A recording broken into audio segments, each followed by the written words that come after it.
On the afternoon of January 2nd, 1935, a well-dressed young man walked into the Hotel President in downtown Kansas City, Missouri.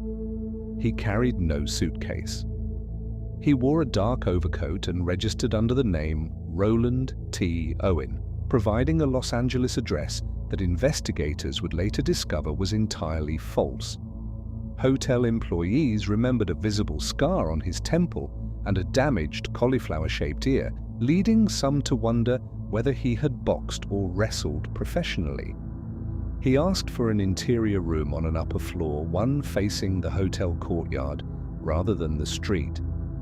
The clerk assigned him room 1046. Bellhop Randolph Probst escorted him upstairs, and during the elevator ride, the guest complained that another Kansas City hotel had charged too much. Inside the room, he removed only a comb, a brush, and toothpaste from his coat. There was no luggage to unpack. Probst watched the guest leave shortly afterward and later returned to lock the door.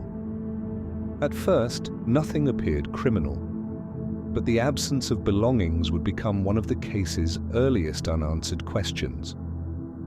Was Roland Owen traveling light, or had someone else already taken possession of everything he owned? Hotel maid Mary Soptic entered room 1046 later that afternoon and found the guest sitting alone in near darkness. The curtains were drawn and only one small lamp illuminated the space. Soptic later recalled that he appeared nervous, perhaps frightened. While she cleaned, the man put on his overcoat, brushed his hair, and prepared to leave.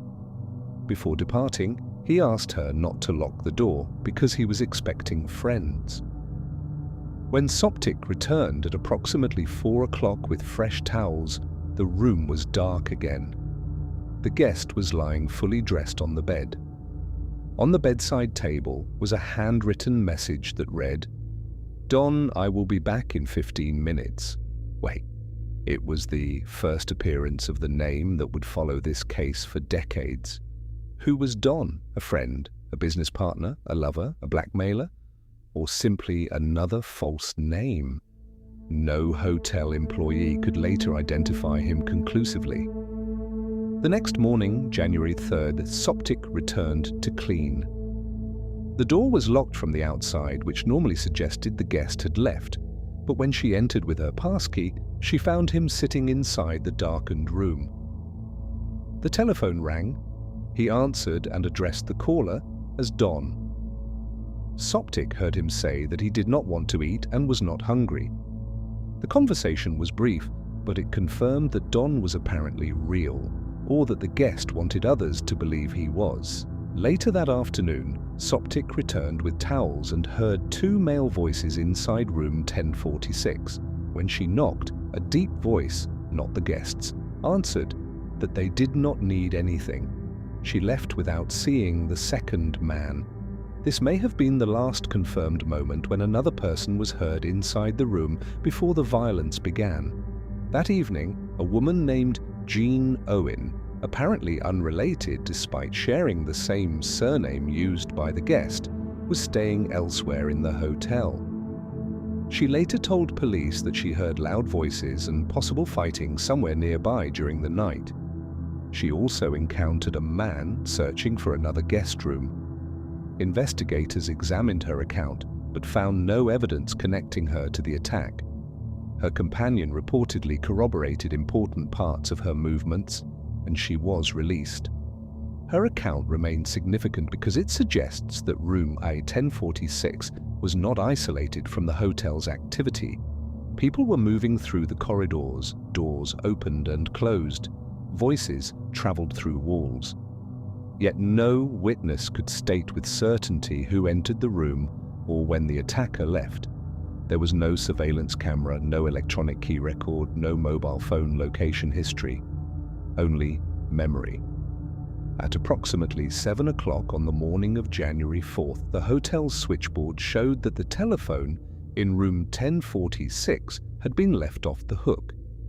Probst went upstairs. A "Do Not Disturb" sign hung from the handle. The door was locked. After Probst knocked, a voice from inside told him to enter. Probst explained that he could not because the door was locked. The voice then reportedly told him to turn on the lights. Unable to enter, Probst instructed the guest to replace the telephone receiver and returned downstairs. The exchange is deeply unsettling. Was the injured man confused? Was somebody else speaking? Was an attacker still inside, attempting to delay discovery? The surviving testimony does not answer that question. When the phone remained off the hook, another bellhop, Harold Pike, was sent to investigate. Using a passkey, Pike entered the room and found the guest lying naked on the bed in darkness. The man appeared unconscious or intoxicated. Pike noticed dark spots on the sheets but did not fully inspect them. He placed the telephone back on its stand and left, believing he was dealing with a drunken guest, not a badly wounded crime victim. Had the room been brightly lit, the injuries might have been recognized earlier. Medical assistance might have arrived sooner. An attacker might still have been nearby. Later that morning, the switchboard once again showed the telephone off the hook. Probst returned with a key. After receiving no answer, he unlocked the door. The young man was now on his hands and knees near the bed. His head was badly injured. Blood stained the walls, the bed, and the bathroom. As Probst went for help, the victim collapsed behind the door, partially blocking entry. Hotel management summoned emergency assistance. The victim had been bound around his neck, wrists, and ankles. He had suffered severe blows to the head and puncture wounds to the chest. Doctors estimated that many of the injuries had been inflicted hours before he was discovered. No weapon capable of explaining the stab wounds was found in the room. When asked who had attacked him, the wounded guest reportedly responded with a single word: nobody. When questioned about what had happened, he was said to have answered that he had fallen against the bathtub. The physical evidence made that explanation impossible. He had been bound. He had been beaten. He had been stabbed. Yet even while dying, he appeared unwilling or unable to identify his attacker. Perhaps he feared Don, perhaps he believed somebody else would be harmed if he spoke. The man was taken to Kansas City General Hospital and died on January 5, 1935. His real name was still unknown. Detectives examined room 1046 and noticed as much by absence as by presence. There was no suitcase, no additional clothing, no identification, and no murder weapon. The hotel's soap, shampoo, and towels were reportedly missing. Investigators found a broken drinking glass, a hairpin, a safety pin, an unlit cigarette, and a bottle containing diluted sulfuric acid. 4 small fingerprints were recovered from the telephone, but investigators could not match them to the victim or known hotel employees. At the time, detectives speculated that they might have belonged to a woman, though fingerprint size alone cannot reliably establish sex. The missing towels may have been used to clean blood or carry evidence away. The sulfuric acid may have been connected to the attack, or may have merely belonged to a previous occupant. Every clue opened another possibility without closing any. Police attempted to contact relatives using the name Roland T. Owen. Los Angeles authorities found no person matching the address listed at the hotel. Newspapers published descriptions and photographs.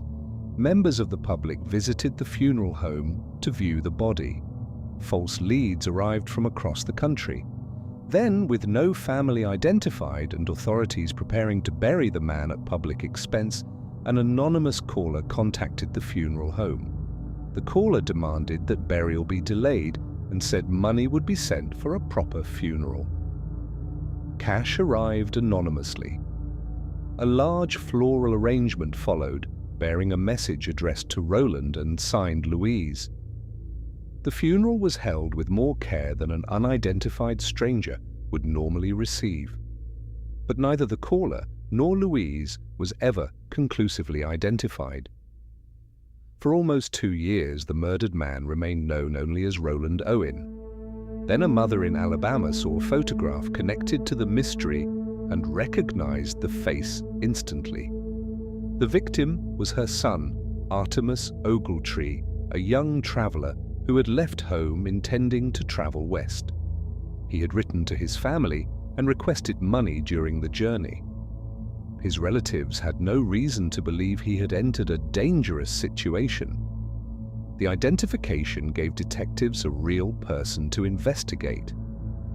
They could examine his past, trace his travel, and ask whom he knew. But almost 2 years had passed.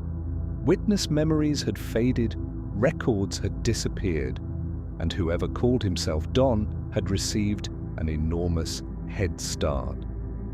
Ogletree's family had also reportedly received letters after the January 1935 killing, suggesting that he was still traveling.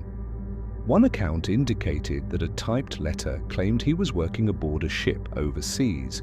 Because the family did not know he was dead, the correspondence delayed suspicion. Investigators believed someone may have written the letters to conceal the murder or prevent the family from searching for him. The pattern resembles the anonymous funeral arrangement. Someone knew enough about Artemus to communicate with his family. Someone knew enough about the murder to monitor the burial. But that person refused to provide investigators with a name. Were the writer, the funeral caller, Louise and Don all the same individual? The evidence does not prove it, and the question remains open. The most obvious theory identifies Don as the deep-voiced man heard by the maid. The note invited Don to wait. The telephone conversation addressed Don by name. A second male voice was later heard inside the room. This makes Don the strongest unidentified person connected directly to Ogletree during his stay.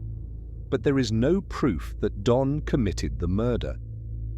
He could have been a friend, an intermediary, or another victim of the same circumstances. Police never established a verified surname, address, or photograph.